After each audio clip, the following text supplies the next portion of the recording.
പരിപ്പുവട ഉണ്ടാക്കാൻ വേണ്ടിയിട്ട് ഞാൻ കടലപ്പരിപ്പ് ഇതാ 3 മണിക്കൂർ മുന്നേ വെള്ളത്തിലിട്ട് വെച്ചിരിക്കുന്നതാണിത്. ഇപ്പം നന്നായിട്ട് കുതിർന്നിട്ടുണ്ട്. അപ്പം ഞാൻ ഈ ഒരു ഗ്ലാസ്സിന് 1 ഗ്ലാസ് കടലപ്പരിപ്പാണ് എടുത്തിരിക്കുന്നത്. ഇനി നമുക്കിതൊരു 3 പ്രാവശ്യം കഴുകിയെടുത്തിട്ട് വരാം. ഇപ്പം കടലപ്പരിപ്പ് നന്നായിട്ട് കഴുകി ഇനി ഇതിൽ നിന്ന് ഏകദേശം ഈ ഒരളവിൽ മാത്രം നമ്മൾ മാറ്റി വയ്ക്കുക പരിപ്പ്. ബാക്കി എല്ലാ പരിപ്പും നമ്മൾ അരച്ചെടുക്കാൻ പോവുകയാണ്. അപ്പോൾ കടലപ്പരിപ്പ് നമ്മൾ വെള്ളം ചേർക്കാതെയാണ് അരച്ചെടുക്കുന്നത്. അപ്പം അരയ്ക്കുന്നതിന് മുന്നായിട്ട് നമുക്ക് ഇതിലോട്ടൊരു ചെറിയ കഷ്ണം ഇഞ്ചി ഞാനിങ്ങനെ 4ആയിട്ട് പിളർന്നിട്ടുണ്ട്, അത് ഇട്ട് കൊടുക്കാം. അതുപോലെ ഒരു വലിയ വെളുത്തുള്ളി ആണ് ഇട്ട് കൊടുക്കുന്നത്. ഇപ്പം ചെറിയ വെളുത്തുള്ളി ആണെന്നുണ്ടെങ്കിൽ ഒരു 3 വെളുത്തുള്ളിയൊക്കെ ഇട്ട് കൊടുക്കുക. പിന്നെ ഞാനൊരു 1/2 ടീസ്പൂണ് പെരിയ ജീരകം ഇതിട്ട് കൊടുക്കുന്നുണ്ട്. പിന്നെ നമ്മൾ ആവശ്യത്തിനുള്ള ഉപ്പും കൂടെ ഇട്ടിട്ട് നമുക്ക് നന്നായിട്ട് ഒരു 10 സെക്കൻഡ് മാക്സിമം അരച്ചാൽ മതി. അപ്പോൾ നമുക്കിതൊന്ന് അരച്ചെടുത്തിട്ട് വരാം. നമ്മൾ ഈ മാറ്റി വെച്ച കടലപ്പരിപ്പിലോട്ട് നമുക്ക് അരച്ച കടലപ്പരിപ്പ് ചേർത്ത് കൊടുക്കാം. ഇനി നമ്മൾ ഈ അരപ്പിലോട്ട് ഒരു തണ്ട് കറിവേപ്പില ചേർത്ത് കൊടുക്കുകയാണ്. അതുപോലെ തന്നെ 3 പച്ചമുളക് ഞാൻ അരിഞ്ഞ് വെച്ചിട്ടുണ്ട്, അത് ചേർത്ത് കൊടുക്കുകയാണ്. നല്ല എരിവുള്ള മുളകാണ്. അപ്പം 3 ഞാൻ എടുത്തിട്ടുള്ളൂ. അപ്പോൾ എരിവ് കുറവാണെന്നുണ്ടെങ്കിൽ കുറച്ചധികം എടുത്തോളൂ. ഇനി ഞാൻ ഒരു മീഡിയം സവാള ചെറുതാക്കി അരിഞ്ഞത് ചേർത്ത് കൊടുക്കുകയാണ്. ഇനി നന്നായിട്ട് നമുക്ക് കൈ കൊണ്ട് കുഴച്ചെടുക്കാം.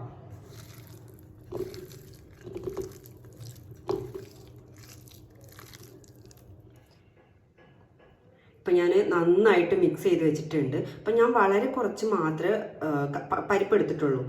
അപ്പം നിങ്ങൾ കൂടുതൽ അളവിൽ പരിപ്പ് എടുക്കണമെന്നുണ്ടെങ്കിൽ ഈ ഉള്ളിയുടെയും കറിവേപ്പിലയുടെയും ഇഞ്ചിയുടെയും എല്ലാം അളവ് കൂട്ടി കൊടുക്കണം. അപ്പോഴേ പരിപ്പടയ്ക്ക് ടേസ്റ്റ് കിട്ടത്തുള്ളൂ.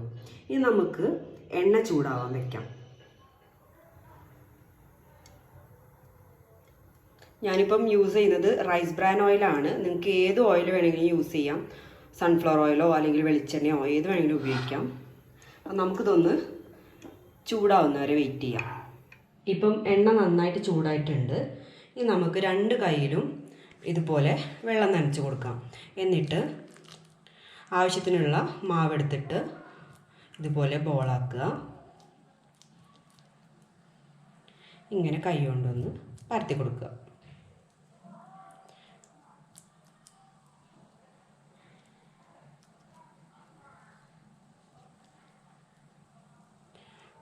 ഒന്ന് ഷേപ്പ് ചെയ്ത് കൊടുക്കുക. ഇനി ഇത് നമുക്ക് നേരെ എണ്ണയിലോട്ടിടാം. കയ്യിൽ എണ്ണ തട്ടാതെ ഇടാൻ ശ്രദ്ധിക്കണം. ഇതുപോലെ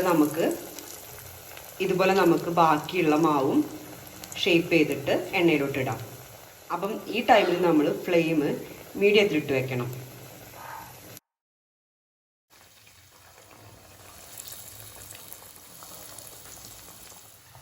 നമുക്കിനി ഇത് ഒരു ബ്രൗൺ കളർ ആകുമ്പോഴാണ് മറിച്ചിടേണ്ടത്. സോ മീഡിയം ഫ്ലെയിമിൽ തന്നെ വെക്കാൻ ശ്രദ്ധിക്കണം. നമ്മളിപ്പോൾ ഹൈ ഫ്ലെയിമിൽ ഇട്ടാൽ അത് പെട്ടെന്ന് ബ്രൗൺ കളർ ആവും, പക്ഷേ ഉള്ളിലെ പരിപ്പൊന്നും വേവത്തില്ല. ഇപ്പം ഒരു ഭാഗം ബ്രൗൺ കളർ ആയിട്ടുണ്ട്, നമുക്കിത് മറിച്ചിടാം. അപ്പം നല്ലൊരു ബ്രൗൺ കളർ വരുന്നവരെ നമ്മൾ വെയിറ്റ് ചെയ്യണം. അപ്പോൾ മാത്രമേ നമുക്ക് ആ തട്ടുകടയിൽ കിട്ടുന്ന ഒരു പരിപ്പടയുടെ ടേസ്റ്റ് കിട്ടത്തുള്ളൂ. ഇനി ഈ ഭാഗം നമുക്ക് അതുപോലെ ആ കളർ വരുന്നവരെ വെയിറ്റ് ചെയ്യാം.